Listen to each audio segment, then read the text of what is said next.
Danke bafethu, welcome back to Nkhuli Soccer. Ngicela ningakhohlwa ukulike and subscribe. Asikhulumeni ngoMayo we-Kaizer Chiefs, simbonile ukuthi wenzeni obvious ama-fans, millions of fans around the country bafethu ba-frustrated ngokuthi uMayo ube greedy.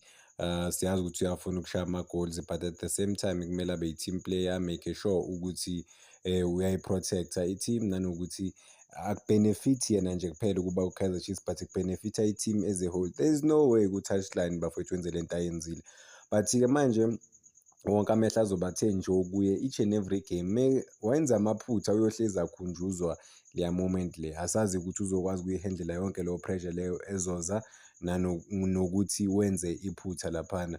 I don't know if you can call it iphutha into enje, but-ke it is what it is bafethu. Baningi-ke obvious abanye abantu abamprotectayo, but ngifuna nje ukukhuluma ngoTsho Vilakazi laphana. uTsho Vilakazi yena uthe uMayo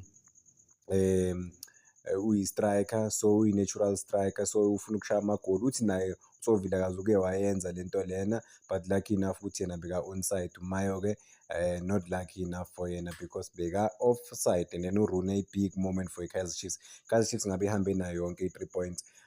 Bamissed i-penalty leya moment kaMayo, so uyabona ukuthi nje i-Kaizer Chiefs all over the place in terms of like i-conversion. And then ngiphinde ngalalela elinye ifan le-Kaizer Chiefs, balidrop ividiyo yayo laphana ku-Kaizer Chiefs official page. Uthi umfowethu i-Kaizer Chiefs, bona ezamafans we-Kaizer Chiefs or amafans we-Kaizer Chiefs kumele ayisupporte i-Kaizer Chiefs noma kuthiwa ayenzi kahle, noma kuthiwa kwenzakalani, kumele babe behind the boys all the way.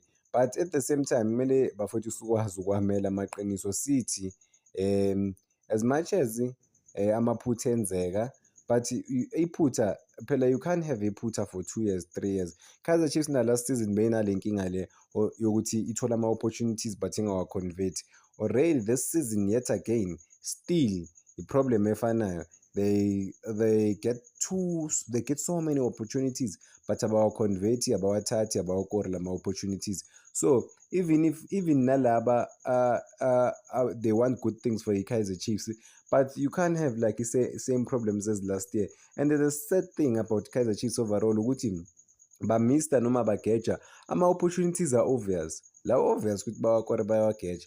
Ngcono-ke I think the team could easily be crucified if mhlampe bageja bekude, nanokuthi abafike 18 bayafike 18 babe phakathi bageja bathola ama-penalty bangawakori. So well, we can say it's a curse, but no ways bafowethu. I mean, you have to take a penalty convincingly with a powerful shot, goalkeeper save, but picking the spot, if there's no power behind the ball, angeke leyo nto le yenze lutho ku-goalkeeper. Ziningi izinto ekumele ilungiswe laphana ku-Kaizer Chiefs bafethu masibhekile. Ma-opportunities yes bayawathola. I mean izolo ngikhulume ngale nto le yama-penalty mangiqeda ukuza ucoach we-Kaizer Chiefs akhuluma ngokuthi wobani abathatha ama-penalty laphana ku-Kaizer Chiefs. Athulilepo uyu-number 1, ufake noShabalala noMayo as i-third option laphana in terms of ukuthatha ama-penalty. Last time ubani oyimistile uSirino. So uyabona nje ukuthi overall abanayo i-penalty taker abayithembayo ukuthi yabona lo uzoshayela ama-penalty. They are all over the place. I-defense ye-Kaizer Chiefs, they've really tried to minimize ukuthi ba-concede amagoli amaningi, opposed to last season ukuthi njalo bebaba exposed. Even manje they are not that super strong, but they're able to stay compact, composed, ukuthi bangatatazeli lapha nemuva, kusele lapha phambili ukuthi ba-convert ama-opportunities wabo. Angazi ukuthi le nkinga le bazoyilungisa kanjani because same problem bebadila nayo na last year.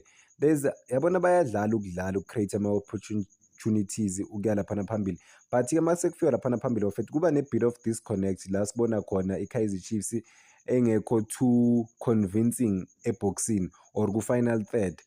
Even like if i-decision making final third yabo laphana phambili izinto ekumele bazi-improve kakhulu. But to improve kanjani mfethu, there is no way you keeping the same players abe benza amaphutha amaningi.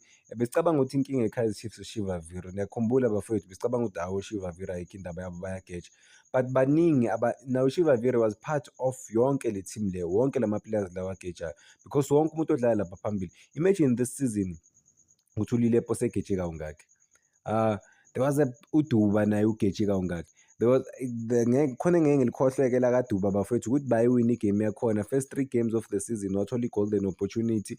I mean noma kuthiwa ulithinte kanjani la bhola over the top inside the 16 area ugeja lapho. So I mean angazi ukuthi le team le kwenzakalani ngempela ngayo, but they really have to be composed laphana phambili.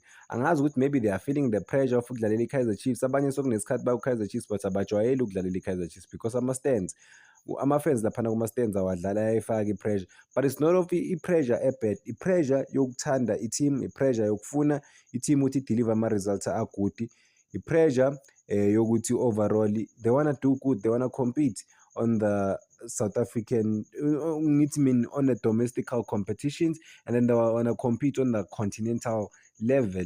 How are they supposed to compete if the players who are there, they don't take the opportunities? Those opportunities are given to the players, but the players are not well equipped to take the opportunities.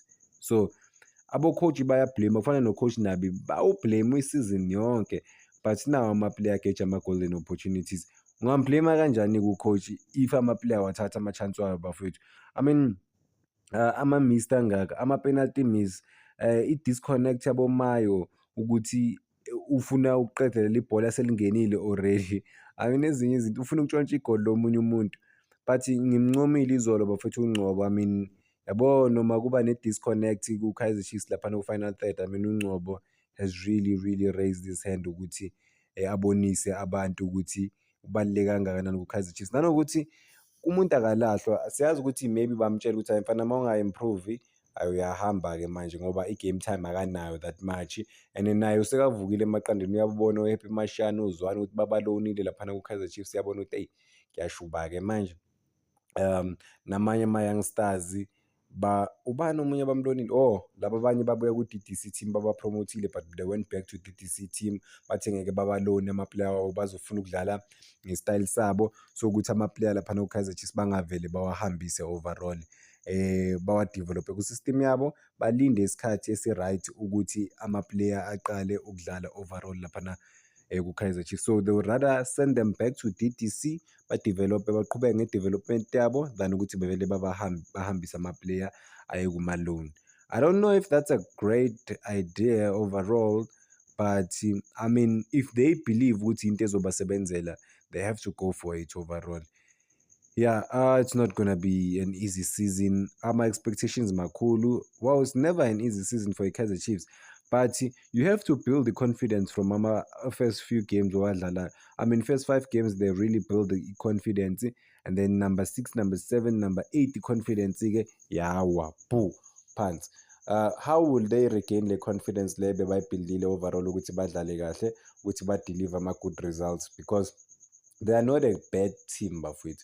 They are able to create some chance. They are not able to take those chances and turn those golden opportunities to goals, because they create like big opportunities. Kunama opportunities la uthola khona ukuthi you have chance, but kunama opportunities are big. Kaizer Chiefs create some opportunities are big, but they're not able to convert. Lawo opportunities are big.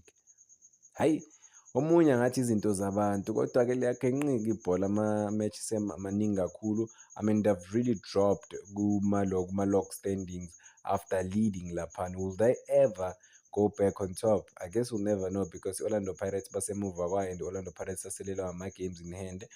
So lapho nje i-Orlando Pirates idlala i-catch up game, in then iMamelodi Sundowns laphana esicongweni. So bona ukuthi Kaizer Chiefs bafethu izozibamba kanjani. The biggest question ukuthi uMayo uzokwazi ukurecover from leya moment leya, ngeke imcindezele na, because obviously he has seen kuma-social media platforms ukuthi there's a buzz, nanokuthi abantu ba-too reactive, nanokuthi abantu bathini. Angakuvumeli lokho kungene kuye.